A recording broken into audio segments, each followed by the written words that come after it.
conversation. So I've just done the podcast with David. We were absolutely lashing it with rain earlier on. There's the main man himself.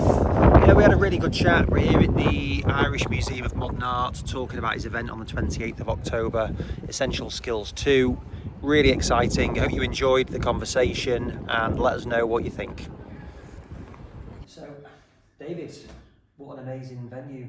So firstly, thank you for inviting me over to Dublin, to this incredible facility. Yeah. So tell me more about why we're here. Well, I think the backstory as to why we're in the lecture theatre is also interesting, Andy. Firstly, thanks very much for coming over and making the time. Yeah, the Irish Museum of Modern Art is spectacular. Obviously, we were looking at where we were going to do it today and bring you on the tour and so you could see the event space. Hope you got a feel for why I wanted to bring it to Dublin and here in particular. To everyone listening, we were going to do it outside, but it's one of those typical Irish days where it's sunny in the morning but raining right now. But it's an extraordinary space. I think people really feel the energy and just what an environment it is. Yeah. I mean, I went to the first event in London last year. Absolutely incredible. The Tate, right on the Thames. Yeah. And then it's like, well, how do you follow something like that, which had loads of great people in there. But then coming here today, you can feel like the enormity, the history of this place. Yeah, well, we just had a tour to bring you around, and I mean, they were speaking of as to the history of Kilmainham and how this has been here since 1700. It was a Royal Infirmary hospital. Just the grounds and the green around it. So it's steeped in history, steeped in culture. And now it's the Irish Museum of Modern Art. But to your point, Tate Modern, top floor, glass panoramic with St. Paul's and Shakespeare's Globe, and how could you beat that? I suppose in my world we often talk about you can't necessarily be better. It's hard to be better. What does better mean? But Andy, I really believe in sometimes different. So the big things I remember from the Tate and how I judge it as whether it was successful or not was the energy of the room, that kind of sense as to the kind of buzz in the room, the people that attended it, the caliber of the content and the people speaking, and kind of all that together created something sort of magical for me. So when I was thinking about bringing it to Ireland, firstly having a soft spot for art, and also wanting to then with that bring people that maybe don't come to these kind of environments, so you're bringing them already to somewhere different again. But yeah, it just kind of made sense. I've always had a fondness for Imma and for here in Kilmainham, so I just thought, yeah, why not? And I mean, the space is a little bigger, and it's not on the top floor, it's not overlooking a river, but you've got the Phoenix Park on one side and lots of green. And then you've got this amazing sort of kind of rounded sort of structure in the middle of this hospital on the other side. I just thought there's so many features here that are really, really interesting. So it was a yes 10 minutes in when I initially saw it 6 months ago. Yeah, no, it really is an incredible facility. And just going back to where this mission or drive came from, because I remember going back, I think I had you on my Life Stories podcast, we'd never met, and straight away I just resonated with the way that you were in terms of professional development, personal development. And I think I've not really had a conversation exactly like that before, and that really drove me on to take it more down that route. So for one, thank you on that bit. Cheers. But you've then written this book, you've collaborated with various other people on there, but where has this essential skills mission come from? I think it comes from that, you just said a big word for me, which is collaboration. And, the premise for the book and the course that preceded that through COVID, the Learning Physio, was on that sense as to, well, we're not taught this stuff in school. In a lot of professions, within healthcare and outside healthcare, you're not kind of taught the skills, the soft skills, hard skills, real skills, however you want to define it, essential skills, what we're calling it. So the stuff that ultimately we connected on, which was people skills, relational skills, communication, connection, it's all the stuff that lights me up and I find interesting. And I gravitate to people that I think are strong in those areas or are trying to skill up and get better in them. So the mission for me is to continuously evolve myself in that space, be a better connector, be better at bringing people together, improve communication, find more clarity, all those kind of things. And the event is essentially an opportunity to build on that kind of history of getting people to think of well, actually, this stuff is worth us looking at, this stuff is worth us talking about, reading about, understanding from our own perspectives, but also as a greater whole. And I think really like there's two big key pillars of what I'm trying to work on over the next couple of years, personally and in professional ventures. And it's collaboration, getting, can we work together? 1 + 1 = 3, what does that look like? More opportunities for that. And I love the word community, kind of means something to me. And that's why when we're putting out copy around this event, we don't call it a conference. We don't call it a seminar. It's not a summit. It's not a series. It's not a workshop. There's some workshops in the day, but we call it a gathering. We call it an event. We're trying to nurture a community. We're trying to bring people on a movement. And even when you think of the language, it's kind of different. There's that kind of sense as to we care about you, and actually we're all trying to do some good work together. You're not on your own. And so it's kind of all those things. And then of course people that know me, and I speak about it all the time, it gives me an opportunity to build awareness and raise funds for charities that mean a lot to me personally because of my daughter. So if the book sells, if the event is successful, it gives me a platform to get into the rooms and create impact on worlds that are ultimately, personally, really, really important for me in my future. So it's those two big things. I want people in healthcare to understand, healthcare and business, and even wherever you're coming from, that these skills ultimately make such a big difference in our world. And then if I can also support Grace and her friends as well through it, sure, it's a no-brainer for me to keep on working on this. Yeah, so tell me a bit more about the charity angle. Well, Gracie has Down syndrome, and she's had lots of cardiac and respiratory issues over the years, and she continues to, and she turns 5 in September. And so a huge premise for the book, and to be able to bring people into it, was I think this topic is really important. Essential skills, personal development, intrapersonal skills, interpersonal skills, all these things that ultimately will help you in your career and help you as a person. But know that all profits from this will go to support charities in Ireland that have helped my daughter and people like my daughter. So Down Syndrome Ireland, and also big children's hospitals here, where a lot of kids that suffer from cardiac or respiratory issues have had surgery or have had post-operative care. So that's a part of my life. So if I can go to a board meeting and feel I can give value, or if I can support a charity by giving money from, especially those ones because they've meant a lot in our world, then I'll continue to do it. And I think what surprised me, Andy, is a lot of people say they do it and they don't. And so, yeah, I need to do it. I want to do it, and I have to do it. So if I can create another successful event that educates and builds awareness for people that actually can grow personally and professionally, but at the same time give money to charities that ultimately need investment, need money to provide essential care for children, like to provide speech and language, to provide physiotherapy, to provide OT. They don't get enough people helping them. So if I can be one of those people to help, as well as all the people that turn up, I'm going to use the French now. That's a fucking cool thing. I'm going to do more of that. Yeah, no, it is a really great cause. And I think it comes through in everything that you're doing, which I think is great, and it's obviously very personal to you. And I think it's interesting, like you touch on like the topics in those areas, because I've had an issue with conferences, and it's funny, all the languages and the words that you're using really resonate with me, because I think particularly in healthcare, it's not always, I just don't like a lot of the events.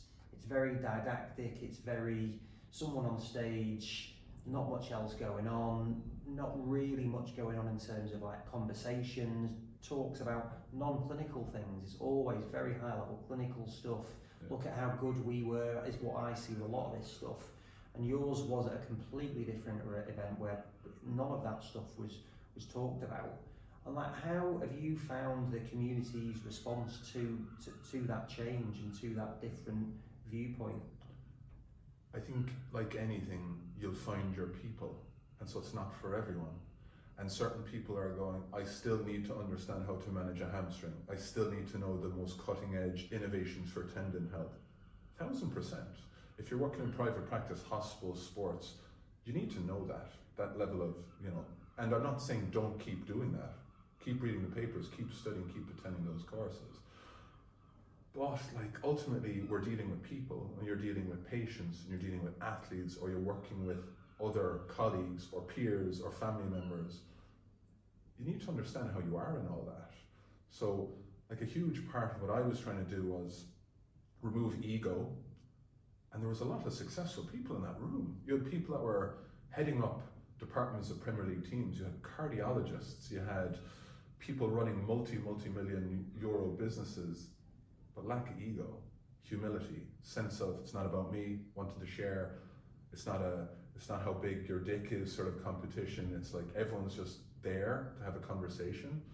So creating the space, the white space, the moments, that energy in the room to nurture that is hard, but it's what I'm also trying to do with this. So whoever decides to attend this, you're coming for a reason, and it's speaking to you for a reason, and then you're the right person to come. And even the people that are skeptical are I don't know about all that, I don't really need that, or I'll just get that from. Well, then you're not the right person for it, or maybe you're not sure, and that's kind of okay as well. But I think you'll always get something from something if you're intentional. If you've made a decision to go to anything, read anything, listen to something, have a conversation, if you actually hear and listen, you'll get something. So I'd like to think you're going to get more than one thing at this, because there's so many great people going to be there, and we're really trying to create the space for you to have opportunities to ask questions, to listen, for dialogue, and for not to be didactic, for it not to be lectures. And that's why even a big feedback from the Tate was, geez, what was really good was the conversations, the chats, the stuff you hear about, right? The water cooler conversation, the corridor conversation. There wasn't enough of that, and it ended too early. It was late, but we had to go. And I really went you're right. We jammed in too much. It was still good, but there wasn't enough space for people to connect. So this year, we really onboarded that. So there's more time in the morning. There's more intimacy designed within it. There's more spaces to connect designed within it. There's more of an evening social gathering post, and even the creation of the events aligning with that. It's less about one person speaking, even though there wasn't a lot of that. There was a bit of that in the Tate. But can we have roundtables? Can we have firesides? Can we have a sense that a lot of people can be involved in the conversation? Because at the Tate, what we'll have at IMA, everyone in the room can add. Everyone has something to share. Everyone has a perspective that's interesting. Everyone has been to something that someone can learn from. How can we create that? I think it does come across to that mindset. I think a couple of things that you said there in terms of, there were some very well-known people that I've known for a long time in the industry, and they were all humble. What is quite interesting is that I think this would be so beneficial for the younger people coming through for a couple of reasons, but really one being that, for one, you're in the room and you're learning all this stuff, but also from a connection and networking perspective. It's all I do in my role, and it's the most beneficial thing is speaking to people, like you said, listening to them, being interested in them, and just communicating, not about showing off, just having conversations with people. So they're two really clear things. Not only are you going to learn from very experienced people, but you're actually going to connect with people and have a conversation, which is what essentially drives, in my view, all business. And you're talking to the converted, but what I'd say is, you asked me a question off air about who's the kind of person I want here, and I didn't say performance director at this top 4 Champions League team or whatever. I said I'd love a 25 to 26 year old just out of college trying to figure out what's next or what's going on, or even asking of themselves a little bit more and understanding the power of those questions. Because to your point, what are they going to get? They're going to get a bit more of a network organically, and if they try a bit more, they'll get a great network on the day. It'll get them to look within a little bit more and reflect as to where they are, and are they on the right path, and if they're not, that's okay, or if they're not quite sure, that's also okay, but at least they'll ask those questions, so they'll get a bit more clarity. But back to that first point, you will find some friends. So I think it's a huge thing. And I mean, I've done a bit of lecturing over the last couple of months in the university here, UCD, and the energy you get from the students, right? Because they're not out working yet. They're still somewhat innocent. They want to get out there and take over the world, and whether that's rotations or private or public or wherever they're going, or doing a postgrad.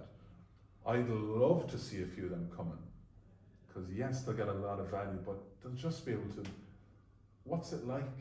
What's it like in private practice? Not as easy as you think. What's it like in post-work? Not as easy as you think. When did you decide to do something different? Why did you set up a podcast, Andy? What's it like doing what you're doing? Like, what great questions, because you can accelerate your career, you can learn from other people's mistakes or what they've gone through.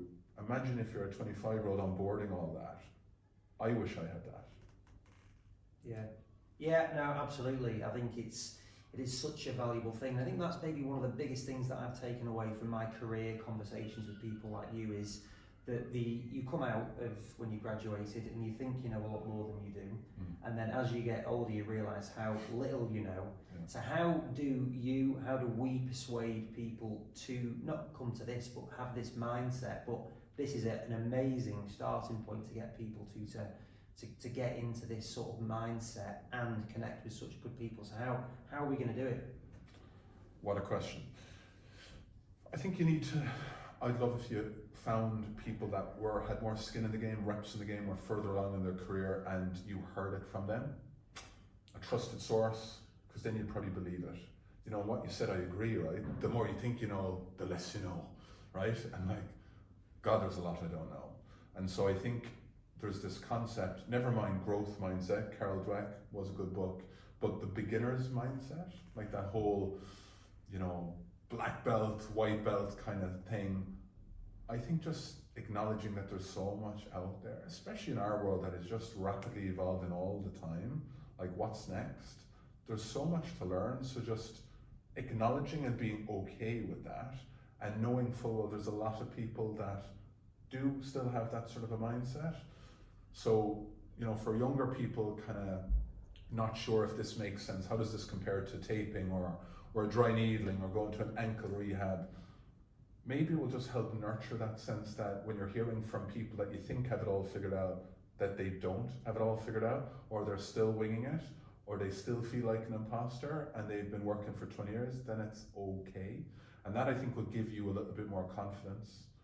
And it'll also give you a little bit more of a swagger when you're trying to go up and build up the confidence to speak to someone and go, wow, you know, I really admire what you've done for a long time. I'd love to spend time with you. So that's something. Yeah, no, it all completely resonates with me, and it takes me back to, you know, my mum and dad were always like pro. They're the most dynamic, assertive, asking for stuff, which kind of naturally made me not be like that. It is my dad's birthday on the day that we're doing it on. And everyone listening, I said your dad could come. Just well, yeah, we're working on or that. we moved the date. And so